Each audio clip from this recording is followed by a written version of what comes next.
The laughter was the part James Whitmore would remember longest. Not the words, though the words were bad enough. Not the phone pointed at him from across the hotel lobby, though that would surface later in ways he hadn't anticipated. It was the laughter, easy, reflexive, the kind that comes out of people who have never once considered that the world might be watching them back.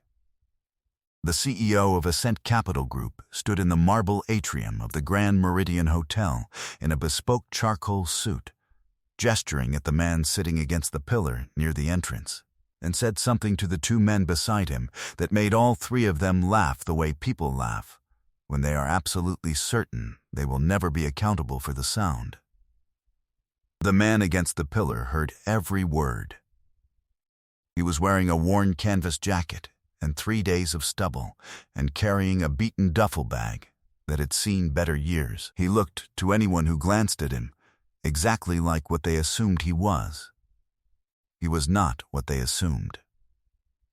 His name was Raymond Cole, and in 72 hours, when James Whitmore arrived for his first day reporting to the new parent company that had just acquired Ascent Capital, when he walked into the 44th floor conference room at Harlow Equity Partners and found a man he recognized sitting at the head of the table, James Whitmore's face would do something his face had not done in 20 years of boardrooms and negotiations and controlled corporate performance.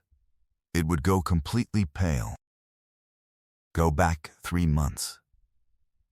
Raymond Cole was 55 years old and had spent the better part of 2 decades doing something most people in his tax bracket never attempted: going invisible on purpose. He had made his first $200 million in his mid-30s, building a regional logistics company in the Mid-Atlantic and selling it to a national freight corporation at precisely the right moment. His second act was quieter: private equity, patient capital, a firm called Harlow Equity Partners that he founded with 2 partners in 2009 and built methodically over 15 years into a $4.3 billion operation with 8 portfolio companies and a reputation in the industry for seeing value in places other firms had written off.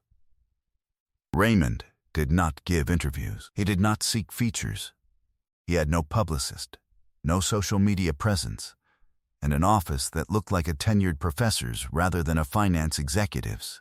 Bookshelves, a standing desk, a coffee maker he used himself. His wife, Donna, called this his camouflage habit.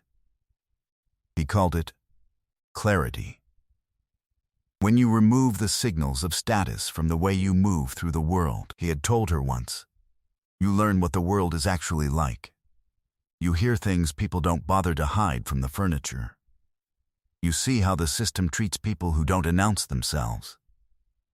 He had learned this the hard way, 25 years before, when he was nobody. When he had been on the other side of exactly this kind of moment. The night he sat against the pillar in the Grand Meridian lobby, he was not homeless. He had been in the city for a due diligence meeting on a potential acquisition that had run long, changed locations twice, and ended in a neighborhood 4 miles from his hotel. His rideshare app had crashed.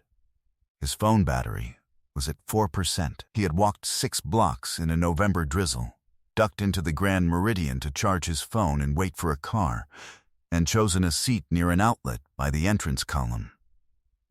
He looked like what he looked like. Worn jacket, duffel bag, 3 days of stubble because he'd been traveling since Thursday and hadn't been back to the hotel since. He had sat in that chair with the ease of a man entirely comfortable in his own skin and watched the lobby with the quiet, unhurried attention he brought to every room he entered.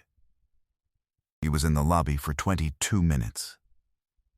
17 minutes in, a group of 3 men came through the entrance in custom suits, still warm from what was clearly a long, well-watered dinner. The one in the center, tall, broad-shouldered, the kind of handsome that photographs well and knows it, looked at Raymond, tilted his phone slightly, and said something to the man on his left. All 3 laughed. The word Raymond heard clearly, above the ambient noise of the lobby, was vagrant. There may have been something worse before it. He didn't catch that part. He didn't need to. He looked at the face.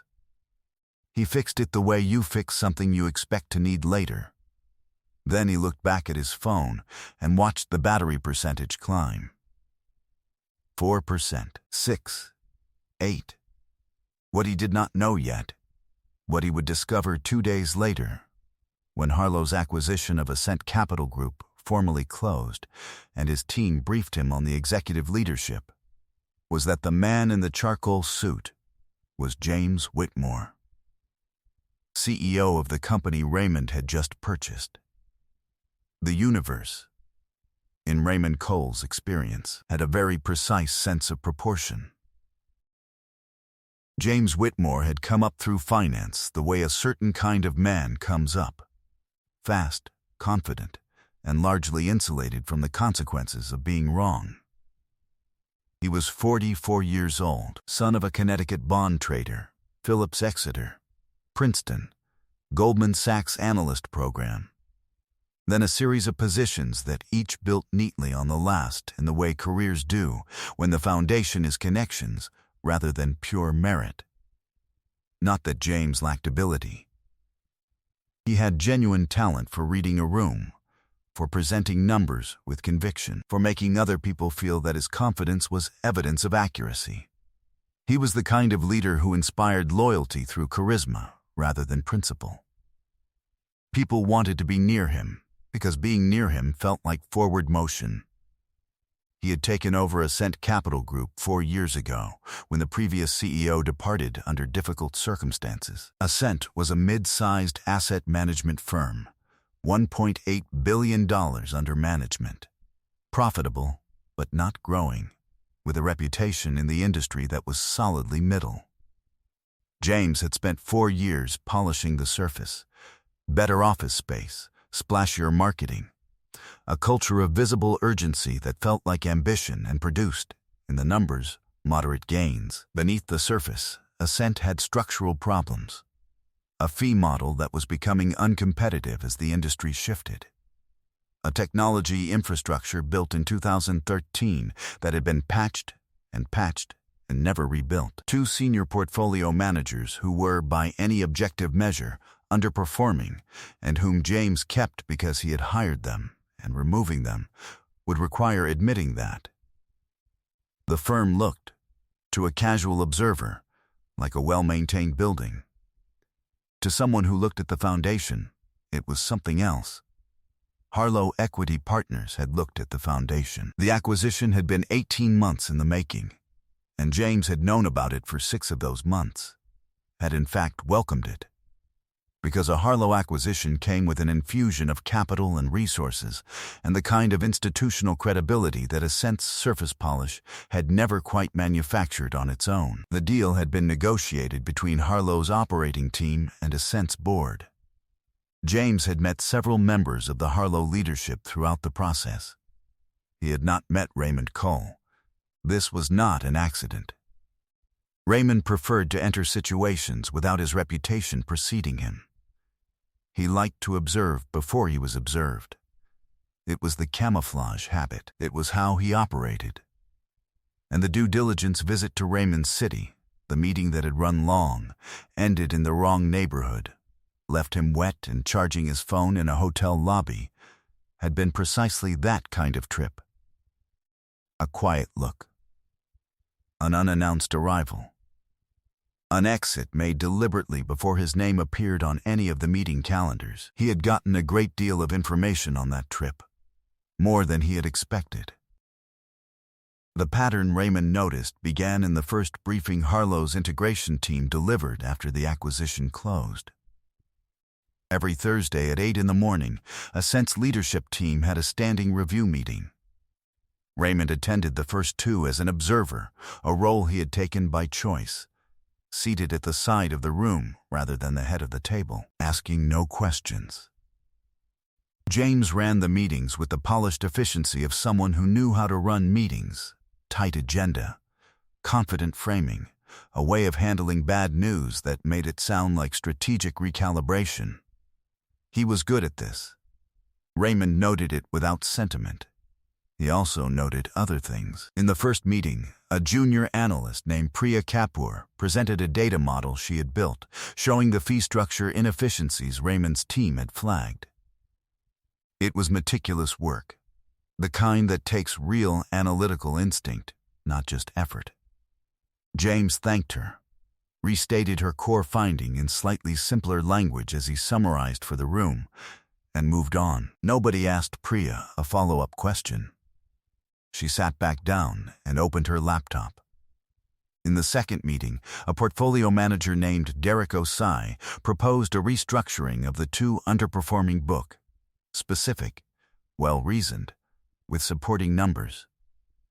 James listened, asked two questions that were actually statements with question marks appended, and said he'd consider it offline. He did not come back to it. He did not schedule the offline conversation. Derek said nothing. He had clearly been here before. After the second meeting, Raymond went to his office and called his operating partner, a sharp woman named Helen Tran, who had been managing the integration process from Harlow's side for the past 3 months. He said, "Tell me about Derek Osai," Helen said. "Smart. Probably the best analytical mind in the building. Completely invisible to James." Raymond said, "And Priya Kapoor." Helen paused for a moment, the pause of someone recalibrating an assessment upward. Then she said, "She built half the model that made us want to buy this company in the first place. James presented it to us as his team's work." Raymond was quiet for a moment. He said, "Who else?" Helen sent him a document that evening. 7 names. 7 people at Ascent Capital whose contributions had been systematically absorbed, redirected, or rendered invisible in the version of the company James presented to the outside world. Not all of it was deliberate. Some of it was the particular blindness of a leader who had confused the reflection of talent around him for talent of his own. Some of it was something harder to excuse. Raymond read the document twice. He set it down on the standing desk. He looked out the window at the city for a while. He was thinking about a lobby, a charcoal suit. The ease of that laughter. He was thinking about proportionality. The meeting that changed everything was on a Tuesday, 6 weeks after the acquisition closed. James Whitmore arrived at the Harlow offices at 9 in the morning with the confidence of a man who had done this commute dozens of times. The walk from the elevator to the 44th floor conference room. The nod to the receptionist, who knew his face. The sense of himself as a known quantity in a room that respected known quantities. He was presenting a strategic plan for Ascent's next 12 months. The vision, the investments, the talent priorities. He had spent 3 weeks preparing it. His slides were excellent. His delivery was ready. He pushed open the conference room door. Raymond Cole was sitting at the head of the table. The room had 6 other people in it: Helen Tran, 2 other Harlow partners, and 3 members of the integration team. But James saw none of them in that first second. He saw the man at the head of the table, and then he saw the man's face, and then something happened in his chest that his body registered before his mind caught up. He knew that face. He had seen it 3 weeks ago against a pillar in a hotel lobby. He had made a joke about it to 2 colleagues while holding his phone. He had not looked at the man directly, but he had looked enough.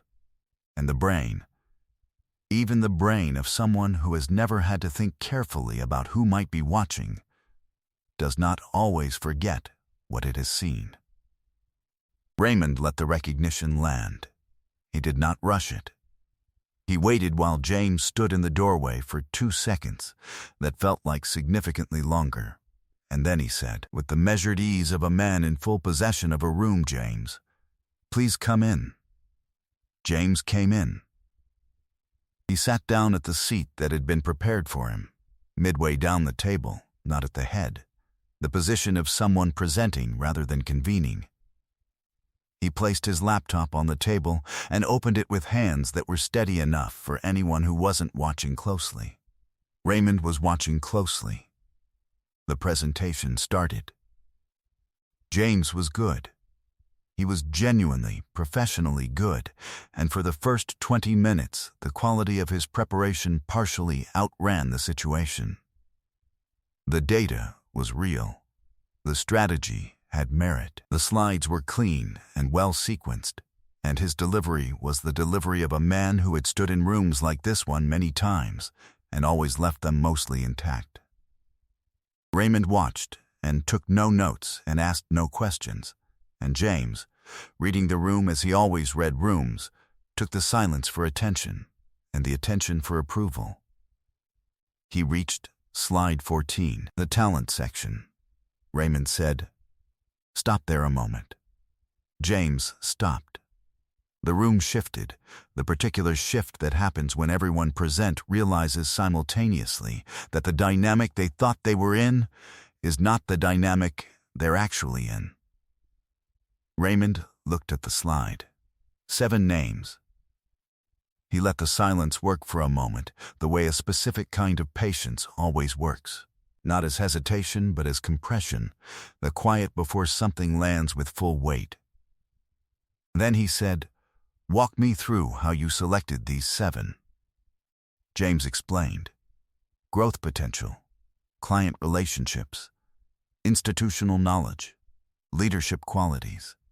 He had answers for each name, fluent answers, the kind that come from having given them before to people who did not push. Raymond nodded. Then he said, "What about Priya Kapoor?" James said, "Strong analyst, still developing." Raymond said, "She built the discounted cash flow model that identified as Sense fee structure misalignment, the model that was a primary driver of our acquisition interest." Is that developing? The room went quiet in a specific way, not the quiet, but the quiet of people who have been waiting a long time for a particular question to be asked by someone with the standing to ask it. James said, "She was part of the team that built it." Raymond said, "She built it. She presented it internally in February. It was in Harlow's possession by March, under your name in the executive." He paused, not for drama but to let the factual weight of each statement settle before adding another. "What about Derek Osai?" James said. "Derek is solid. Mid-tier performer." Raymond said, "Derek proposed a restructuring of the underperforming book 3 weeks ago in our integration meeting. You tabled it. Have you followed up?" A muscle moved in James's jaw. His hands were on the table, very still now. His posture was still correct, the posture of someone trained to project composure, but something underneath it had changed, the way a load-bearing wall changes when the foundation beneath it has shifted. Raymond did not raise his voice. He had not raised it once. He asked 4 more questions, each one precise, each one arriving from a direction James had not anticipated. Priya's model. Derek's proposal. A risk analysis authored by a compliance officer named Sophia Reyes that had appeared in a board deck under different attribution. A client retention strategy developed by a junior team that had been presented externally as a C-suite initiative, and that Raymond knew about because he had spent 2 weeks talking to the people who built it. By the time he finished, James's presentation was still open on his laptop. Slide 14. He had not advanced past it. Raymond said, "Thank you for this, James. I'd like to schedule individual time with each of the people I mentioned. Helen will coordinate." He looked around the table once, briefly. "I think we're done here." James closed his laptop. He stood up. He had the look of a man performing composure, which is different from possessing it, though from a distance it can be difficult to tell the difference. He was halfway to the door when Raymond said, in exactly the same register as everything else, "No special weight, no theater, just the tone of a man who prefers clarity to ambiguity. We've met before." actually. The Grand Meridian lobby. About 3 weeks ago, you were coming in from dinner. The room held very still. James turned around slowly. Raymond looked at him with the direct, uncomplicated attention of someone who needs nothing from the exchange.